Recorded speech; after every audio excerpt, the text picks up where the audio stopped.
Mga kapatid, eto na nga ang mga malalaki na showbiz balita ngayong Lunes. Kay na ang bagong mukhang haharap sa ating mga hapon. Ipinakilala na kasi ang pinakabagong host ng bagong mukha ng harapan ng ating OG talakseryeng Face to Face. Kilalanin po natin siya sa Frontline Report ni Laila Pangilinan. Hey, na siya! Heto na nga ang pinakamalaking K na magiging bagong mukha ng hapon sa talakserye na Face to Face.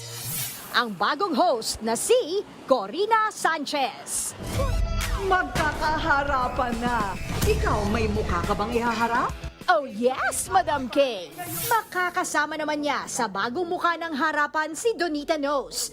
Pati na si Singling Season 1 Grand Winner Marimar Tua. Pati na ang mga OG nating tagapayo na sina Doc Camille Garcia, Dr. Love, Brother June Banaag, at Attorney Lorna Kapunan.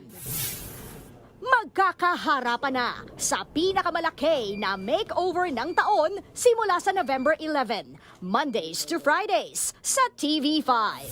Nagbabalita mula sa Frontline, Laila Pangilinan, News 5.